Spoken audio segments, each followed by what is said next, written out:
अजहा यानी बकरीद का त्योहार भारत में मनाया जा रहा है। ये इस्लाम धर्म का दूसरा सबसे बड़ा त्योहार है जो ईद उल फितर के 17 दिन बाद मनाया जाता है। मस्जिदों में ईद उल अजहा की नमाज अदा की जा रही है, जिसमें कोरोना गाइडलाइन का भी पालन किया गया।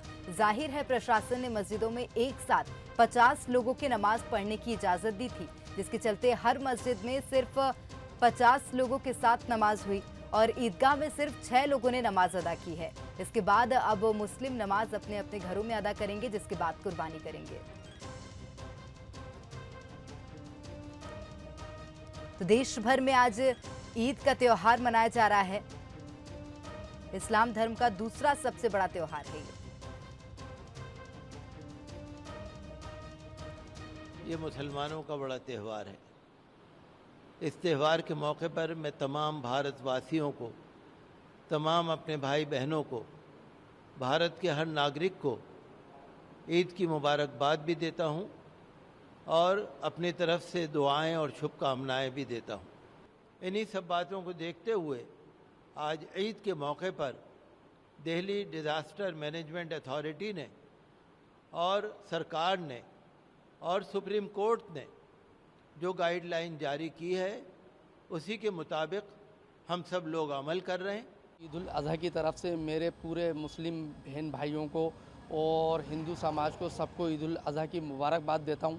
और ये ईद उल अज़हा का अच्छा त्यौहार है ना। हम लोग बकरा ईद के दिन कुर्बानी का त्यौहार मनाते हैं ये। और ये जो ईद उल अज़हा का मतलब जो गाइडलाइंस जो सरकार ने दी थी, जो प्रशासन की तरफ से थी हमारे लिए, हमने इसका पालन करा है और डिस्टेंसिंग का ख़ास ध्यान रखा है। और इसमें हर जगह त्यौहार मतलब मनाया गया है और मनाया जा रहा है। इससे पूर्व 2 दिन पहले गाइडलाइन जारी की गई थी, जिसमें ईदगाह को छोड़ के बाकी सभी धार्मिक स्थलों पे मस्जिदों में 50 लोगों से ज़्यादा स्ट्रेंथ का एक आर्डर निकाला गया था कि 50 लोग नमाज़ पढ़ सकते हैं, जो कि अपने शहर काजी साहब से जो ऐलान था उसमें जो ईद की नमाज़ थी वो 6:10 पे आज अदा की गई है। और सभी मस्जिदों में शासन के द्वारा दी गई गाइडलाइन का पालन करते हुए नमाज अदा की गई है। कश्मीर में ईद का त्योहार बड़े हर्षोल्लास के साथ मनाया जा रहा है, लेकिन सबसे बड़ी बात यह है कि कोरोना गाइडलाइन का पालन करते हुए मुस्लिम समाज के लोग ईद का त्योहार मना रहे हैं। यहाँ पर कुछ मुस्लिम समाज के लोग मौजूद हैं जो ईद का त्योहार मना रहे हैं। बात करने की कोशिश करते हैं किस तरह आज ईद का त्योहार मनाया, चूँकि कोरोना महामारी का संकट है और अंदेशा है कि तीसरी लहर आ सकती है, तो कैसे मनाया त्योहार?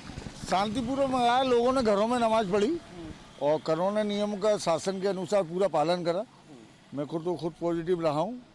सभी ने घरों में और गले मिलके भी बधाई देना सिस्टम बंद कर दिया है इस टाइम। यहाँ भी बहुत अच्छा इंतजाम रहा। 4 या 5 लोगों ने नमाज पढ़ी और छोटी मस्जिदों में जैसे कलेक्टर महोदय का निर्देश था, गाइडलाइन, उस मुताबिक वहाँ नमाज हुई।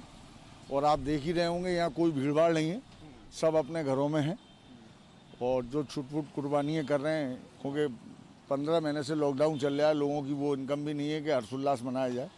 केवल नमाज पढ़ के लोगों ने शुक्रिया अदा करा अल्लाह का। हम बात करने की कोशिश करेंगे जो यहाँ ड्यूटी पर तैनात पुलिसकर्मी, उनसे किस तरह निगरानी रखे हुए हैं और कैसे ईद का त्यौहार अभी यहाँ मस्जिदों में मनाया जा रहा है। शासन के नियमानुसार ईदगाह में 5 लोगों की नमाज अदा करने की जो निर्देश है, उसी के मुताबिक मुस्लिम समाज ने यहाँ 5 लोगों ने इसमें ईदगाह में नमाज अदा की है और बाकी शेष लोगों ने अपने घरों में रह के कोरोना गाइडलाइन के पालन करते हुए अपने घर में नमाज अदा कर ये त्यौहार जो है मना रहे हैं।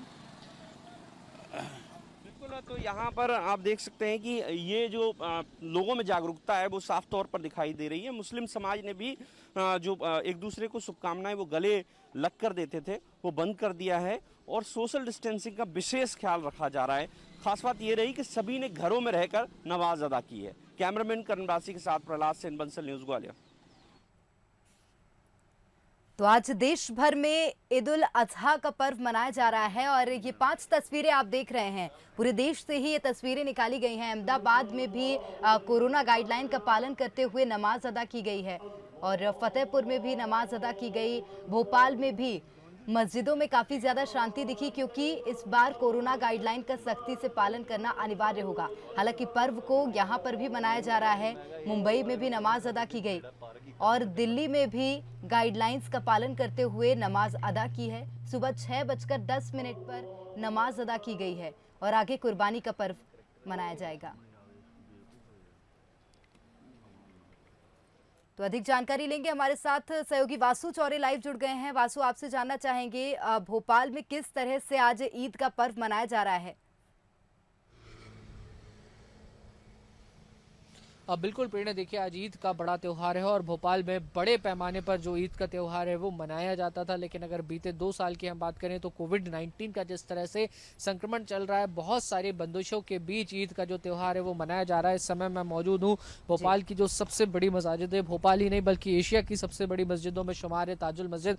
लेकिन आप देख सकते हैं यहाँ पर बहुत भीड़ भाड़ नहीं है, कुछ लोग बस यहाँ पर आ रहे हैं, नमाज पढ़ रहे हैं और अपने घरों के लिए वो निकल गए। क्योंकि जिस तरीके से गाइडलाइंस थी कि किसी भी स्थान पर जो 50 से ज़्यादा लोग हैं वो इकट्ठे नहीं होंगे, ईद की नमाज को सार्वजनिक रूप से नहीं पढ़ा जाएगा। भोपाल अगर जिला प्रशासन की हम बात करें तो जो गाइडलाइंस जारी की गई थी उनके अनुसार मोहल्लों में जो मस्जिदें हैं या मोहल्लों में जो नमाज घर है वहीं पर जो नमाज अदा करने की बात है वो कही गई थी और भोपाल में इसका बहुत हद तक पालन हुआ।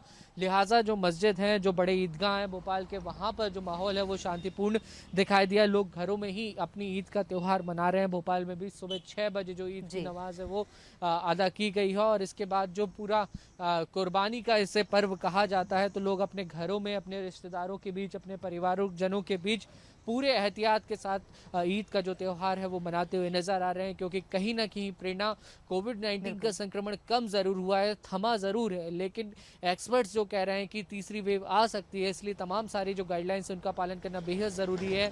जब हम मस्जिदों में भी गए तो वहाँ पर बाकायदा सैनिटाइज़र की जो व्यवस्था है वो की गई थी।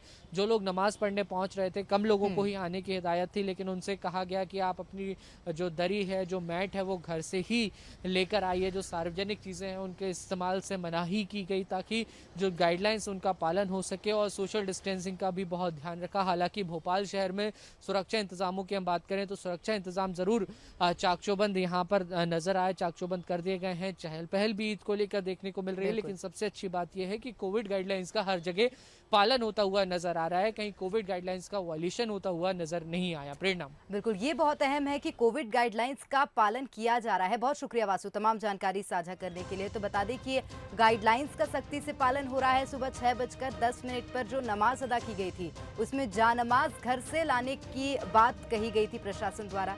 तो इसी तरह की कुछ बात को फॉलो भी किया गया और नमाज अदा की गई गाइडलाइंस के